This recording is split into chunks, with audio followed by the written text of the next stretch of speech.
नमस्कार, मैं हूं मृत्युंजय कुमार झा और हमारा खास शो फंगस कितने फंगस। जी हां, इसमें आपका स्वागत है। कोरोना संक्रमण के बीच फंगल इन्फेक्शन तेजी से फैल रहा है। पहले ब्लैक फंगस लोगों को डरा रहा था, अब व्हाइट और ग्रीन फंगस भी लोगों के दिलों में दहशत पैदा कर रहा है। पूरे देश में फंगस के करीब 12,500 मामले सामने आ चुके हैं। दुनिया में येलो फंगस का पहला मामला भारत में ही मिला है। एक मरीज में व्हाइट फंगस का संक्रमण इतना बढ़ा कि उसकी आंतों में छेद हो गया। अब ऐसे में सवाल यह है कि आखिरकार ये फंगल इन्फेक्शन भारत में इतनी तेजी से क्यों फैल रहा है और क्या अलग अलग तरह के फंगस अलग अलग तरह से लोगों को डैमेज कर रहे हैं, नुकसान पहुंचा रहे हैं। और सबसे बड़ी बात यह कि आज हम इस मुद्दे पर इसलिए चर्चा कर रहे हैं क्योंकि ब्लैक फंगस की बात तो आप पिछले कई दिनों से सुन रहे हैं, लेकिन अब जो दूसरी तरह के फंगस सामने आ रहे हैं, व्हाइट फंगस, येलो फंगस, क्या ये सारे फंगस अलग अलग जो कैटेगरी के हैं उनमें से खतरनाक सबसे ज़्यादा कौन से हैं, इस पर हम डिटेल में बात करेंगे। और साथ ही आप फंगस के अटैक से कैसे बच सकते हैं इस पर भी डिटेल में बात। लेकिन उससे पहले देखिए ये रिपोर्ट।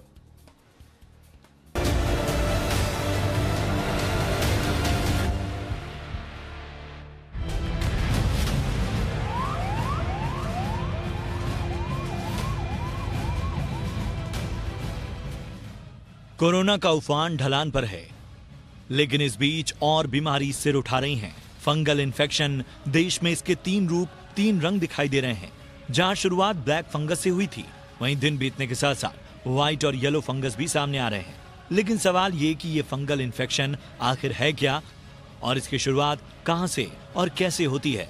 तो सबसे पहले बात ब्लैक फंगस की। डॉक्टरों के मुताबिक ब्लैक फंगस एक फंगल डिजीज है जो म्यूकर माइकोसिस नाम के फंगस से होता है। ये ज्यादातर उन लोगों को होता है जिनमें पहले से कोई बीमारी हो या वो ऐसी मेडिसिन ले रहे हो जो बॉडी की इम्यूनिटी को कम करती है। इसके ज्यादातर शिकार वो लोग हो रहे हैं जिन्हें डायबिटीज है, कैंसर है या फिर कोरोना के कारण इम्यूनिटी बहुत कमजोर है। डॉक्टरों के मुताबिक ये फंगल इन्फेक्शन ऑपर्चुनिस्टिक है, यानी सामान्य तौर पर यह हमारे आसपास ही रहती है। ये हवा में, मिट्टी में या फिर किसी भी नमी वाली जगह में पाई जाती है। लेकिन हमारे पास इम्यूनिटी का कवच होता है जिससे ये हमारे ऊपर असर नहीं डालती। लेकिन जब इम्यूनिटी कमजोर होती है या कमजोर होती जाती है तो ये हमला करता है। कोरोना के मरीज को स्टेरॉइड भी दिए जाते हैं जिससे इम्यून सिस्टम कमजोर हो जाता है। इसके साथ ही अगर शुगर भी कंट्रोल में नहीं आया तो फिर ब्लैक फंगस का खतरा बढ़ सकता है। परेशानी वाली बात यह है कि ब्लैक फंगस उनमें भी देखने को मिल रहा है जिन्हें कोरोना नहीं हुआ है, लेकिन उसकी मौजूदगी में यह फंगल इन्फेक्शन तेजी से फैलता है। और अब तक ब्लैक फंगस के देश भर में कुल 11,717 मामले सामने आ चुके हैं। डॉक्टरों के मुताबिक ब्लैक फंगस से लोगों को खतरा तो है, लेकिन व्हाइट फंगस से लोगों को कहीं ज्यादा खतरा है, क्योंकि व्हाइट फंगस ब्लैक फंगस से अलग तरीके की बीमारी है और इसका असली नाम या कहें डॉक्टरी नाम कैंडिडियासिस है, जो ज्यादातर आईसीयू में दाखिल मरीजों में पाया जाता है। यह आईसीयू में उन मरीजों को अपना निशाना बनाता है जो पहले से ही बहुत कमजोर होते हैं। परेशानी की बात यह है कि फंगस सीधे फेफड़े पर असर करता है। ये फेफड़े को पहले संक्रमित करता है और फिर दूसरे अंगों पर असर डालता है। इन दूसरे अंगों में नाखून, किडनी, पेट, दिमाग और मुंह के अंदर इसका असर हो सकता है। और अच्छी बात यह है कि ब्लैक फंगस की तरह इसका इलाज भी मौजूद है। ब्लैक और व्हाइट फंगस के बाद अब बात उस फंगल और उस इन्फेक्शन की जिसका दुनिया में पहला मरीज भारत में मिला है। इस फंगस का नाम है येलो फंगस, जिसका डॉक्टरी नाम है म्यूकर सेप्टिकस। यह अभी तक इंसानों में नहीं पाया जाता था। यह फंगस इतना खतरनाक है कि शरीर के जख्मों को भरने नहीं देता, जिसके कारण जख्म वाली जगह से खून और पस रिसता रहता है और इसे ब्लैक और व्हाइट फंगस से भी खतरनाक माना जा सकता है। इसका खतरा कोरोना के मरीजों को ही ज्यादा बताया जा रहा है, जिसमें मरीजों को बहुत आलस आता है, तेजी से वजन गिरना, भूख न लगना। वहीं संक्रमण गंभीर होने पर आंख में पस जम जाने की शिकायत भी देखने को मिलती है।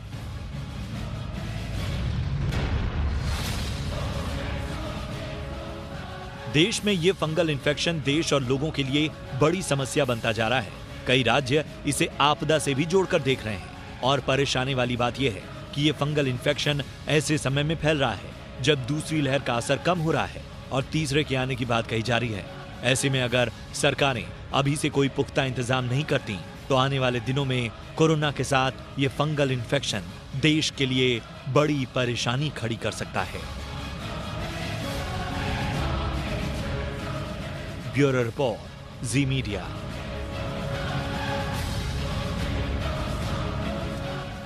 और आइए अब हम चर्चा की शुरुआत करते हैं और आज हमारे साथ दो खास मेहमान जुड़े हैं। हमारे साथ हैं doctor Anshuman Kumar, cancer surgeon, Delhi से जुड़ रहे हैं हमारे साथ, और साथ ही डॉक्टर कपिल सिक्का हैं, एडिशनल प्रोफेसर ईएनटी एम्स के। आप दोनों का बहुत बहुत स्वागत है इस खास चर्चा में। अंशुमान जी, आज हमने शो का नाम दिया है फंगस फंगस कितने फंगस। तो मेरा पहला सवाल सर आपसे, ये शो का नाम ही है कि सर पहले तो हमने ब्लैक फंगस का नाम सुना, अब अलग अलग कलर के फंगस सामने आ गए हैं, व्हाइट फंगस, येलो फंगस और पता नहीं किस किस कलर के फंगस हैं। तो पहले तो सर आप ये बताएं हमारे दर्शकों को कि कितने तरह के फंगस अभी एक्टिव हैं और उनमें से सबसे ज्यादा खतरनाक किस कलर के फंगस हैं।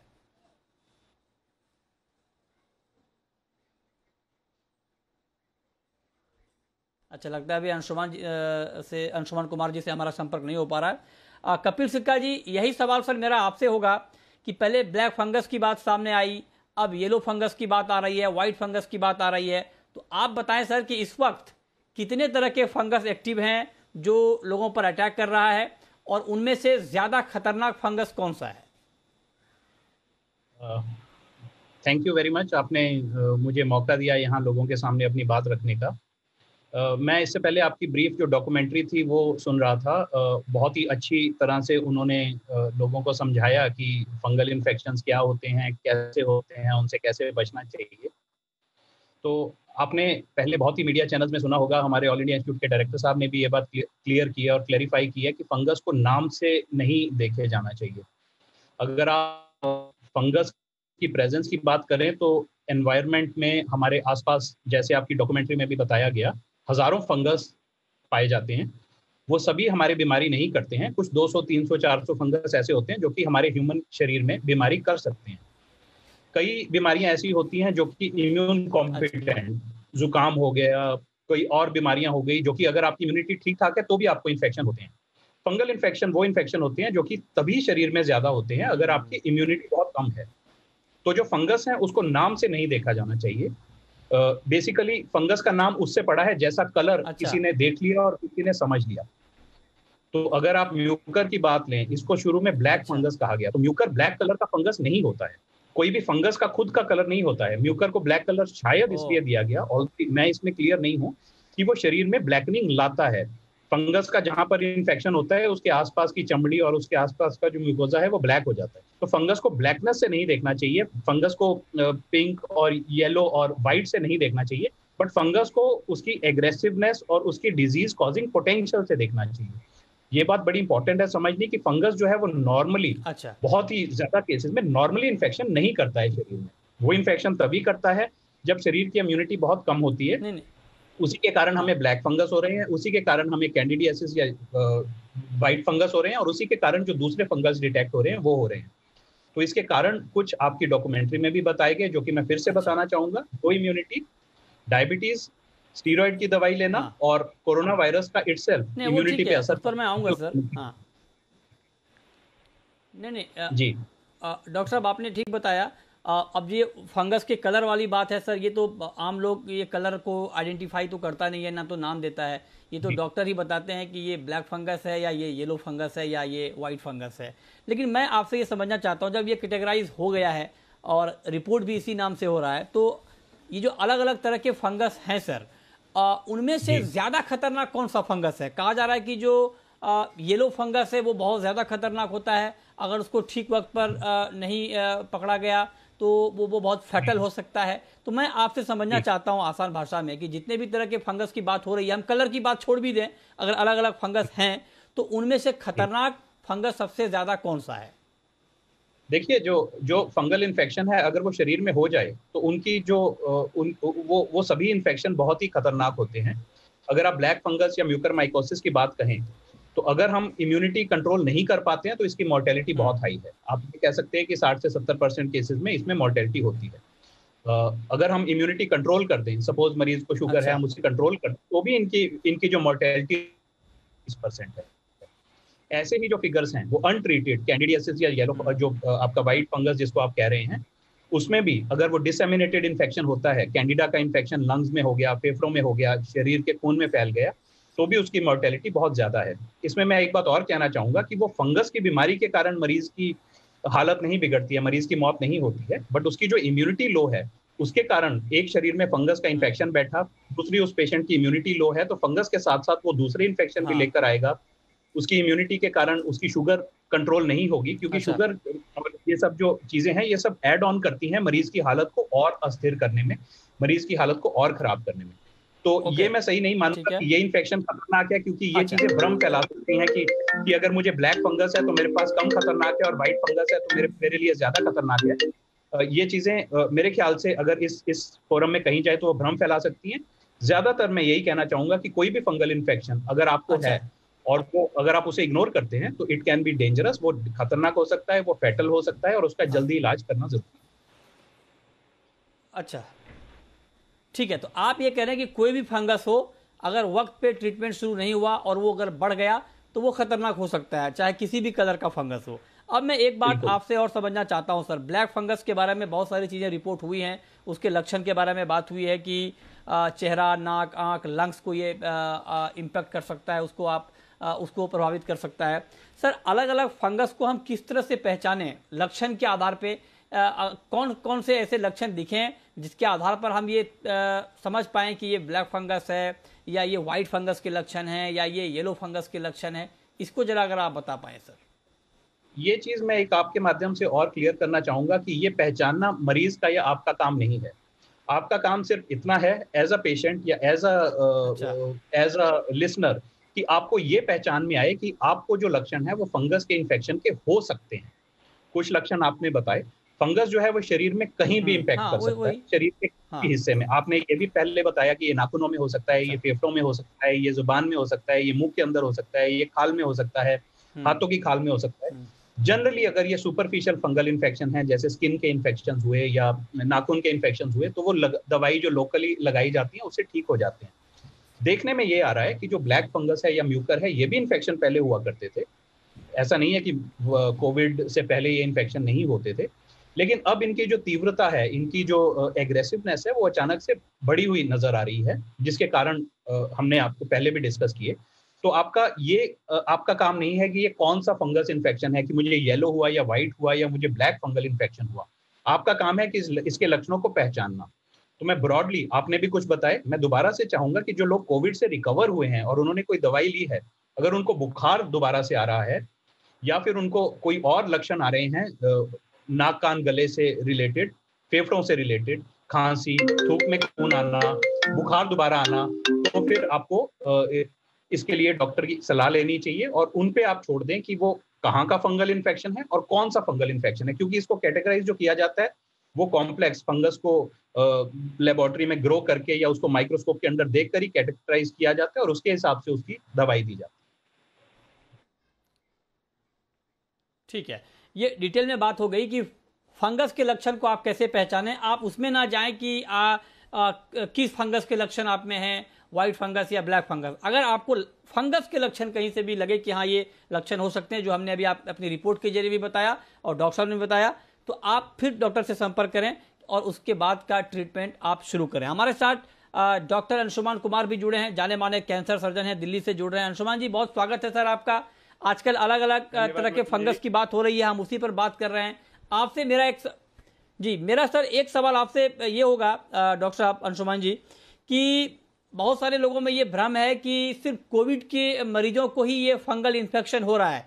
क्या ये बात ठीक है, या जो नॉन कोविड पेशेंट हैं लेकिन उनकी इम्यूनिटी कमजोर है, वो डायबिटिक हैं, शुगर के मरीज हैं, तो क्या उनको भी इन्फेक्शन फंगस का हो सकता है? इस पर क्या कहेंगे आप? जी, अभी जनमानस में ये फंगस नया शब्द आ गया, लेकिन मैं कैंसर एक्सपर्ट हूं, हमारे लिए कॉमन सी बात थी, क्योंकि कैंसर के मरीजों में काफी कॉमन प्रॉब्लम है, ये अनकॉमन नहीं है, जैसा कि अभी सुनने को अनकॉमन आप देख रहे हैं। अच्छा। HIV के मरीज जो एड्स वाले रोगी होते हैं, ट्रांसप्लांट, जिनका अंग ट्रांसप्लांट हुआ, जैसे किडनी ट्रांसप्लांट, लिवर ट्रांसप्लांट, बहुत लंबे समय तक अनकंट्रोल्ड डायबिटीज किसी का हो, उनमें, या किसी भी तरह के इम्यून डेफिशिएंसी, जैसे ऑटो इम्यून डिजीजें होती है, उसमें कोई ऐसी दवा जो इम्यूनिटी को सप्रेस करती है, ऐसी चल रही हो, ऐसे रोगियों में फंगल इन्फेक्शन की संभावना बनती है। अब ये डिपेंड करेगा कि इम्यूनिटी कितनी गड़बड़ है और कैसी गड़बड़ है, उस हिसाब का फंगल इन्फेक्शन होगा। अभी जो कॉमनली आपने देखा कोविड के कारण इम्यूनिटी की गड़बड़ी, स्टेरॉइड का एडिशन, बहुत सारे over the counter prescription, steroid मतलब डॉक्टर द्वारा चलाए हुए नहीं है, वो व्हाट्सएप के प्रिस्क्रिप्शन द्वारा चलाए हुए स्टेरॉइड हैं, काउंटर पे जाके खरीदे, अनलिमिटेड टाइम तक लेते रहे, आपका ब्लड शुगर भी भाग रहा है, आपको पता भी नहीं चला। और एक खास बात और ये हुई, कोरोना में कई लोग डायबिटिक, परमानेंट डायबिटिक भी हो गए, उनको पता ही नहीं है, क्योंकि इलाज खुद से कर रहे थे। ऊपर से ऑक्सीजन की क्राइसिस, तो इंडस्ट्रियल सिलेंडर भी घर पे आ गया, तो और ब्लैक स्पॉट्स आ गए। ये सारा मिला जुला असर ऐसा करा कि फंगल को एक नई बीमारी करके पैदा किया, जिसमें ब्लैक फंगस, बेशक कह रहे हैं ब्लैक फंगस की कैटेगरी अलग होता है, म्यूकरमाइकोसिस, इसके स्पोर्स ब्लैक होते हैं, नाक से अगर डिस्चार्ज होता है तो ब्लैक होता है, इसलिए ब्लैक बोल रहे हैं। और कैंडिडा एल्बिकेंस जिसका नाम है, कैंडिडा ओरिस जिसका नाम है, जिसको व्हाइट फंगस कह रहे हैं, मुंह में जब होता है उसका सफेद जैसा कॉटन जैसा लुक आता है, इससे व्हाइट फंगस कहते हैं। और तीसरा भी आ गया येलो फंगस एस्परजिलोसिस। ये सारे फंगल इन्फेक्शन कैंसर मरीजों में काफी कॉमन थी, अभी कोविड वालों में कॉमन हो रही है। तो कोविड के अलावे भी लोगों में हो सकता है अगर उनकी इम्यूनिटी गड़बड़ हो तो। जी, ये आपने बहुत क्लियर कर दिया कि कोविड के अलावा भी अगर किसी की इम्यूनिटी कमज़ोर है, कोई ट्रांसप्लांट के मरीज हैं, या किसी का शुगर बहुत ज़्यादा है, तो वो लोग इसके दायरे में आ सकते हैं, उनके ऊपर फंगस का अटैक हो सकता है। डॉक्टर सिक्का, अब सर मैं आपसे ये पूछना चाहता हूँ कि किसी को फंगल इन्फेक्शन ना हो, इसके लिए क्या एहतियात बरतने चाहिए? ये बड़ा अच्छा और इम्पोर्टेंट सवाल है, जो कि पब्लिक में मैसेज जाना बहुत ज़रूरी है। अगर आप कहें ये पूरी तरह प्रिवेंटेबल है, वो तो मैं नहीं कहूँगा, लेकिन जैसे हमने पहले भी बात की कि बेसिक हाइजीन और बेसिक इम्यूनिटी का इसमें बहुत ज़्यादा रोल है, तो इम्यूनिटी को हमें डेफिनेटली ध्यान में रखना है। जैसे डॉक्टर साहब ने बताया और हमने पहले भी बात की, शुगर और स्टीरॉइड का यूज़, ये दो जो रिस्क फैक्टर्स जिनको आप कह सकते हैं, ये निकल के सामने आ रहे हैं। बहुत इंस्टीट्यूट से हमारी बात हुई है, ये डेफिनेटली रिस्क फैक्टर निकल के सामने आ रहे हैं। तो अगर आपको शुगर की बीमारी है तो आपको शुगर पे कंट्रोल रखना है और उसको डॉक्टर से बताना है कि आपको शुगर की बीमारी है। एक बात और समझनी बहुत जरूरी है कि जो कोविड के मरीज हैं, उनमें अगर शुगर पहले नहीं थी तो भी इसके कारण शुगर की बीमारी हो रही है। Over the counter self medication एक बहुत इंपॉर्टेंट रिस्क फैक्टर निकल के आ रहा है, तो सेल्फ मेडिकेशन ना करें, खास तौर पे स्टीरॉइड्स और टोसिलिजुमैब जैसी जो दवाइयां हैं, क्योंकि वो इम्यूनिटी को फर्दर सप्रेस करते हैं और इसका रिस्क बढ़ाते हैं। जनरल हाइजीन मैं एक बार कहना चाहूंगा कि बहुत जरूरी है, ऑल्दो इस बात को बहुत लोग कह रहे हैं कि मास्क का रीयूज, गंदे मास्क का यूज, गंदे एनवायरनमेंट में रहना, डैम्प एनवायरनमेंट में रहना, ये डेफिनेटली अभी प्रूवन नहीं है कि ये इससे फंगस की बीमारी होती है या नहीं होती है, लेकिन जनरल हाइजीन में यहाँ पर रिकमेंड करूंगा कि जरूर मेंटेन रखें, over the counter self medication ना करें और अपनी शुगर को चेक में रखें और कंट्रोल में।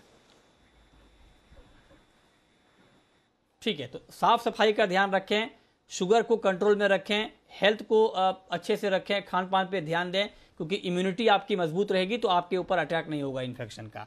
अब मेरा दूसरा सवाल अंशुमान जी आपसे ये होगा कि किसी को अगर फंगल इन्फेक्शन हो जाता है, चाहे वो कोरोना के पेशेंट हों चाहे नहीं हों, तो उनके लिए फिर किस तरह की सावधानी या किस तरह का ट्रीटमेंट आप बताएंगे, सुझाएंगे? मिथुन जी, सबसे पहले तो मैं इस बात के खिलाफ होता हूं कि टेलीविजन पे ट्रीटमेंट बता दिया जाए, बिल्कुल नहीं बताया जाए। क्या बताना है आपको? अर्ली डायग्नोसिस, कैसे आप पकड़ लें कि आपको फंगल इन्फेक्शन का सस्पिशन हो रहा है, डॉक्टर को दिखा लीजिए। यही गड़बड़ हुई पिछले 6-8 महीनों में कि डॉक्टर लोग आके इलाज बताने लगे और फिर व्हाट्सएप पे प्रिस्क्रिप्शन बंटने लगे और फिर ओवर द काउंटर मेडिसिन मिलने लगी जो फंगस को बढ़ाया। क्या करना है आपको? ब्लैक फंगस 3 जगह आमतौर पे इन्फेक्ट कर रहा है, आंख में, दूसरा नाक और साइनस जिसको साइनोसाइटिस कहते हैं, साइनस वाली जगह में, और तीसरा फेफड़े में और ब्रेन में। ये जगह है ब्लैक फंगस को इन्फेक्ट करने में। तो कभी भी नाक से नजला, जुकाम, पानी, खास करके उसका रंग काला या लाल हो, कोरोना से रिकवरी हो गई, इसके बाद 4 हफ्ते का गैप, इस पीरियड में अगर ऐसा महसूस हो तुरंत आप जाइए, उसकी जांच, डॉक्टर को मिलिए, उसकी जांच करेंगे, उसमें फंगल स्पोर्स है, फंगल हाइफी दिखेगा, जांच करके आपको बता देंगे। सिर में दर्द हो, खास करके एक तरफ सेरेब्रल फंगस, आंख में खुजली हो, आंख में लाली हो, ऑप्थेल्मिक फंगस, या कोरोना से रिकवरी हो गई, या डायबिटिक हैं, या ट्रांसप्लांट है, कैंसर के रोगी हैं, बुखार आ रहा हो लेकिन कोई लक्षण पकड़ में नहीं रहा हो, क्यों बुखार में आ रहा हो, और खास करके बलगम निकले, बलगम में कुछ काला काला स्पॉट जैसा दिखे, जैसे लगता है कि धुएं का बलगम निकल रहा हो, तो आप डॉक्टर के पास जाएं, हो सकता है ये फेफड़े में इंफेक्शन हो। ये हो गया। दूसरा व्हाइट फंगस पे आ जाए, कैंडिडा पे। कैंडिडा में ओरल सबसे ज्यादा कॉमन है। माउथ में अगर मुंह के अंदर ऐसा लगे कॉटन जैसे, रुई जैसी कोई चीज चिपकी है लेकिन हटती नहीं है, और खाने में मुंह में जलन होती हो, सफेद सफेद धब्बा हो, समझ लीजिए ओरल कैंडिडियासिस, मतलब मुंह का कैंडिडा इन्फेक्शन हो गया। या खाना खाने समय जब फूड पाइप है, आहार नली में खाना अटक के जा रहा हो या जलन के साथ जा रहा हो, तो इसोफेजियल कैंडिडियासिस, मतलब आहार नली का कैंडिडल इन्फेक्शन है। इसी तरह से अंग के हिसाब से आपको करना है। ये अगर इस स्टेज पे हम पकड़ लेते हैं तो दवा से ही आपका इलाज हो जाएगा, ठीक हो जाएंगे। लेकिन इसका स्टेज अगर एडवांस हो जाए तो फिर हमें ऑपरेशन के साथ दवा देने की जरूरत पड़ती है, जिसमें अफसोस आंख निकालने की जरूरत पड़ जाती है, कभी जबड़ा निकालना पड़ता है। तो वो स्टेज ना आए, इसी समय हम पकड़ लें और इसका इलाज कर लें। इसके एंटी फंगल दवाइयां हिंदुस्तान में कॉमनली अवेलेबल है। इसलिए मैं नाम नहीं बता रहा हूं कि मुनाफाखोरी चालू हो जाती है, फिर कालाबाजारी चालू हो जाती है। बिल्कुल उपलब्ध है दवाई। राइट, बिल्कुल सर, बिल्कुल बिल्कुल। हाँ ठीक है, ये आपने बहुत डिटेल में बताया कि कैसे आप शुरुआती दौर में पकड़ लें ताकि आप दवाई से ही ठीक हो जाएं। एक बात मैं आपसे और पूछना चाहता हूं डॉक्टर सिक्का, कि ये आप लोगों ने बताया कि जिनकी इम्यूनिटी कमज़ोर है, जो डायबिटिक हैं और जो एंटीबायोटिक का इस्तेमाल ज़्यादा कर रहे हैं, स्टेरॉइड ले रहे हैं, उनमें खतरा ज़्यादा होता है। लेकिन इसका दूसरा, अगर मैं इस सवाल को दूसरे एंगल से पूछूं कि अगर किसी को डायबिटीज़ नहीं है, शुगर के पेशेंट नहीं है, कोविड भी नहीं हुआ है, इम्यूनिटी भी मजबूत है, तो क्या उनको बिल्कुल डरने की ज़रूरत नहीं है? उनके ऊपर बिल्कुल फंगल इन्फेक्शन का खतरा नहीं है, या उनमें भी है लेकिन चांसेस कम है? मतलब उन लोगों के लिए क्या मैसेज है जो बिल्कुल हेल्दी हैं, डायबिटिक नहीं है? क्या उनको बिल्कुल निश्चिंत रहना चाहिए, उनको कोई खतरा नहीं है इस तरह के इन्फेक्शन का? प्रिवेंटिव हेल्थ का तो डेफिनेटली मैं कहूंगा कि बहुत डेफिनेट रोल है। आप मेरी आवाज सुन पा रहे हैं? जी, सो प्रिवेंटिव हेल्थ का डेफिनेटली रोल है। मैं जीरो तो नहीं कह सकता कि किसी को ऐसा इन्फेक्शन हो भी नहीं सकता, लेकिन हाँ, जो हमारे पहले का एक्सपीरियंस रहा है और अभी के भी जो हम केसेस को इवेल्युएट कर रहे हैं, जो अभी की वेव में हमारे पास केसेस आ रहे हैं, तो ऐसा कोई रेयर ही पेशेंट होगा जिसको इन तीनों में से बिल्कुल ही कोई रिस्क फैक्टर ना रहा हो, ना कोरोना की बीमारी हुई हो, ना फिर उन्होंने स्टीरॉयड लिए हो, ना ही उनको डायबिटीज हो। ऐसा अगर पूछा जाए तो बहुत बहुत रेयर है, पहले भी और अभी भी। लेकिन हाँ, प्रिवेंटिव हेल्थ है। अगर आपको कोई सिम्टम्स आ रहे हैं, जैसे डॉक्टर साहब ने बहुत ही अच्छी, तो जरूर डॉक्टरी सलाह लेनी चाहिए। ऐसा नहीं है कि कुछ फंगस होते हैं, आपने बिल्कुल ठीक बात कही कि उन लोगों को चांसेस कम है। जी, बहुत कम। जी, आपने ठीक कहा कि चांसेस होते हैं लेकिन बहुत कम होते हैं। आखिरी सवाल अंशुमान जी, बिल्कुल संक्षेप में सर, क्या फंगल इन्फेक्शन क्या संक्रामक होता है? क्या बहुत सारे लोगों में ये भ्रम है कि अगर किसी एक को हुआ तो क्या उससे दूसरे को भी फैलता है क्या? इस पर जरा क्लियरिटी दे दे सर। बिल्कुल मृत्युंजय जी, दोनों बातों को बड़ा साफ साफ बता देता हूँ। फंगल इन्फेक्शन एक व्यक्ति से दूसरे व्यक्ति को नहीं हो सकता है, और वातावरण में इसके स्पोर्स यानी बीज राइट हर समय मौजूद थे, हैं और रहेंगे। लेकिन आज तक आपको इसलिए नहीं पता चला। हम रोज फंगल स्पोर्स अंदर ले रहे हैं, लेकिन किसी को संक्रमण नहीं हो रहा है। इम्यूनिटी गड़बड़ होगी तभी होगा, और आगे भी फंगल स्पोर्स रहेंगे। तकलीफ नहीं होगी, इम्यूनिटी नॉर्मल हो जाएगी, आप नॉर्मल रहेंगे। यस, तो मतलब एक व्यक्ति से दूसरे व्यक्ति में नहीं फैलता है। ये भ्रम अगर कहीं से आ रहा है तो उसको आप बिल्कुल खारिज कर दें। ये बात बिल्कुल साफ तौर पर कह दी गई है। बहुत शुक्रिया डॉक्टर अंशुमान आपका और डॉक्टर कपिल सिक्का आपका हमारे साथ इस खास चर्चा में जुड़ने के लिए और डिटेल में फंगल इन्फेक्शन पर बात करने के लिए।